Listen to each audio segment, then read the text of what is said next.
she sees romance and sex with you as an obligation. It's because when you open the factory, we have to hold it a while. Ongba. A dentist is that expensive. And you just expect the woman to come and kiss you. In my mind, I was like, how is this man's wife coping? Because me, I will not kiss you again. Honestly. And guess what? Before I even get to my destination, my husband is calling. So, babe, how many cups of water are we going to put in the pot to make so, and so? Where is Shemilore's? It's in the house. All they need is within. Can you find your way? The next thing is to insert. The next thing, insert. You don't know about what they call foreplay or setting the woman up for it. When did the head become the donkey? The woman is there to help you. That means the house chores are yours. So the woman, why are you coughing?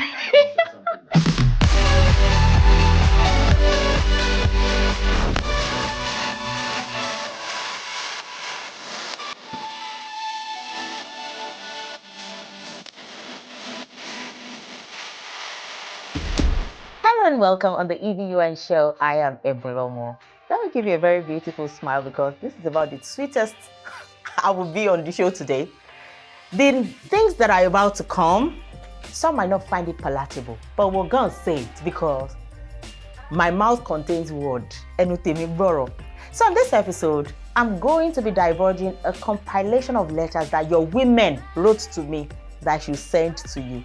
So this particular episode is about men. Men, are you ready? It's going to be tough, but I know you are tougher.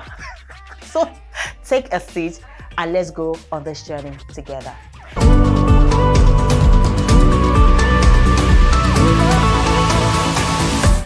So first off, this is one major thing your woman might not be telling you, that you're not sexy enough around the house. Yes. Who told you that only women can be sexy? So when it is Valentine or special occasions, their birthdays, you buy them lingerie, you buy them skimpy things. You just want your woman to look attractive around the house. But are you reciprocating that energy? I mean, except you have an interview or you're going for a function, you will not shave. You look so rough, unshaven. The singlet you have sweated on, the boxers, change it every day. Because it is good for women who have this very cool relationship with their men. They can stylishly say it, but a lot of women are not telling you. Not because they are comfortable with it, but because they just feel, would it not sound insulting? How will he take it? And then you notice that over the time, your wife has grown more quiet. She sees romance and sex with you as an obligation. It's because when you open the factory, we have to hold it a while. Ongba. Men, you can get shorts too. Yes. It doesn't have to be boxers. Boxers is not the shorts we are talking about. Because guess what? When you have other people that are not your family members in the house, you have to still look good. So you need shorts, you need shirts, not shirts, round necks. You know, there are some flimsy things too that men can wear around the house. And it turns the woman on from time to time. Oga, what about your perfume? Your perfume is not meant for your work, babe. Please. Your perfume is meant for your wife. So you finish taking your bath, spray on your perfume. They should not only tell you nice perfume outside. And you see, there's this thing, is it oxytocin, baby? Let me not say what I don't know. But there's this thing that it does to women when you have a nice smell. It makes you comely to women, even if it doesn't really end in sex. But you will see that there's just this jelly. They want to be around you. They don't even know when you're touching you. They become very touchy. But the woman goes through a lot. She has a baby to tend to. She has the house to attend to. And so you make romantic work more easy rather, when you do these things. Now, let's go to oral hygiene. Kilo shele. There was a day a grown man was talking to me and I was seeing this yellow. Is a dentist that expensive? And you just expect the woman to come and kiss you. In my mind, I was like, how is this man's wife coping? Because me, I will not kiss you again. Honestly. So I give kudos to your wife for doing that for you, and yet you still feel it is a right. It is not. No, I could be saying this thing with a lot of exaggeration and trying to be funny, but men, visit a dentist twice a year. It is not that expensive. All this yellowish stuff, growth, or even bad breath. We know that sometimes some men are very hardworking and they go hours on end, not even talking, minding their business. But you can use mint. You can, when after 6 months or 3 months, visit the dentist and it will do a lot of good. Now, another one. When your wife is at home with the children and you come back and you say, what have you been doing since morning? Should we switch places? So yeah, it happens because if you're not in another person's shoes, it's easy to quantify things lower than they actually are. So there are some times I tell my husband, I'm tired. It's not as if I did any specific work significantly, but I'm tired because I'm at home with the children. And then my husband, thankfully, he doesn't say, what have you been doing? Have you not just been at home? Being a housewife, is a lot of work. So there are some times I just need to go out. And I tell my husband, au revoir. The first thing he says is, are you going with the children? What am I going to do with the children? I didn't know your children. No, the children are staying back at home with you. And guess what? Before I even get to my destination, my husband is calling. So babe, how many cups of water are we going to put in the pot to make so and so? Where is Shemilore's? It's in the house. All they need is within. Can you find your way? You know, and eventually there's a long list of can I? And I'm like, oh, now you know the work. And sometimes when I get back, my husband is saying, please, I just want to go and sleep. Give me like 5. I said, what did you do? Oga, what did you do? The same being at home that we are always being at home. So you see, you cannot say, what have you been doing? Because you see the demands of the children. Sometimes your child is calling you up to 50 times. Mothers know what I'm talking about, and I'm not exaggerating. Even when you're home with your husband, they call their moms mostly. Let us be empathetic towards these women that they are doing a lot. If you cannot do it, the least you can do is acknowledge and appreciate your woman for what she's doing.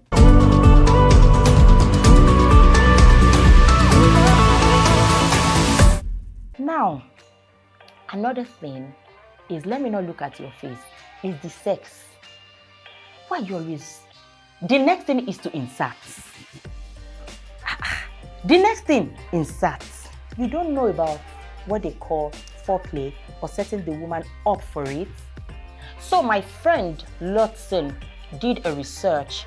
He is a practicing nurse. And when we were in school and he was doing his project, he was talking about the interaction between African men and their women. And from his research, he found out that a lot of women do not enjoy sex. Most of them are bruised. But because they see it as an obligation towards their man, and it is now that we have some form of liberty that we can talk about sex openly. Years back, what I'm doing now would have been a taboo. To some of you, you say, why is she being lewd? Why is she talking about it openly? But someone has to say it because your woman will not tell you. Sometimes it could be painful. So you go gently. Even maybe when the woman is not ready and she just wants to sacrifice it and she says, okay, you can go in. It is not an immediate thrust. You go in gently, you come out. You go, you come out before the final one. And then can you ask the woman if she likes it? What do you enjoy? What do you like? And again, there's this part of setting up. It is not when you want sex that you want it. You know you want sex in the evening. Spank a bomb when you are going out in the morning. Do so. She might say, leave me, leave me, leave me. But you have passed a message to a psyche that she knows that, oh, you don't even have to say it. This man needs something. You can come back home and come to a very turned on woman. But some of you, it's just very official. Can I have sex? It's my husband said, "Oh, take bombi ballet." So, let us help ourselves. When you have a happy woman, your life is better for it. So, in the aspect of sex, there should be foreplay, and it's not cliche. It is not what you have watched in porn that you just want to come and download. It doesn't work for every woman the same way. Let me now even surprise you. It doesn't even work with the same woman the same way all the time. What worked yesterday, the fact that you got it right and it was fire the last time does not mean it's going to be the same way tomorrow. So don't copy and paste. And that is why you must always ask, is it okay that I do it like this? How do you want it? Because sometimes during ovulation, when you take some certain position, it hurts. The position you took and it was wild the other time, it hurts this time around because you're touching the bladder. There are a lot of things that are happening: hormone, menstrual cycle, ovulation, and everything. So, President General, take it easy, sir. Next on the list, which is not lower in rank, is cleaning up after yourself. Uncle, you're an individual before the marriage, you know. So why should cleaning become solely the woman's responsibility? So I heard that some men don't even take part in chores, like it's just the woman or it's just the woman. Oga, come close. So if you're a Christian or a Muslim, at least I'm sure of what the Bible says. It says he has given you a helpmeet. Help! When did the help become the donkey? The woman is there to help you. The house chores are yours. The woman is just supposed to help. So it's even the woman that should say, can I help you wash the plate? But we know that our culture doesn't spell it out that way. So we stick to that. But I feel that you should first be able to take a fair share of the chores, because you claimed to love that woman when you married her. So do not turn her into a maid. Now, chores aside, why are you coming from outside and your shoe is here, your wristwatch is here? As in, it's as though you want to leave a trail that somebody wants to follow to your destination. What happened? Clear after yours. Okay, you that did not pull your clothes in the car, wait till you get into your room before you do so. Do not just hang. Why? And because I already see that your face is changing, let me drop the last one before I go. Can you please decide what you want to eat? Can I simply ask you what should be for dinner? What do you want for dinner? And you say it. Not saying, oh, anything is okay, I'm fine with anything. And then we bring the anything. I say, Eba lo seni, it's Eba you made. It's Eba not food. Let us not be treating ourselves like children. Oga, you are a grown man. They say, are you ready to marry? You say you are mature enough to marry. So why are we now going to get into the marriage and you turn yourself into a baby that you don't know what you want to eat? So if you query your woman, she will tell you that one of the biggest headaches running a home as a married woman is what the family would eat. While some will create a timetable and try to run by them, sometimes you even find out that the items on the timetable are not available at the time. So the woman tries to keep it all together, be in the kitchen, the heat of the kitchen, and then she finishes making food and you say, I'll just be eating a little low. Boya kema jerara, boya kema jemo for the next 1 week. Anyways, be saying what you want to eat, and the day you say it is anything, let it be anything, and learn to appreciate the effort. You cannot do it yourself. You know that if it's to even put ordinary water on the fire to boil, you cannot do it. If they say you should make a bar, it will have solid rocks in it. So please appreciate your women. I might have been tough on you, but honestly, somebody should be able to tell you, and that will be Ebunlomo. Peace out. Subscribe, like, and share. Bye. No man wants another mother. One mother is enough. in most cases, women are right. But the presentation makes the man feel like, I know you are right. Deep inside I will not do it. I will not do it. Because you didn't communicate it well. I'm your wife. I should be able to say things to you without, yes sir, can you honorably go and brush your teeth, sir? You can give the feeling like, the wala is too much, let me give you. That's not what I want. Then after I buy the car, you now come and say, you know the family people, excuse me, we are going on this thing together. Don't come back.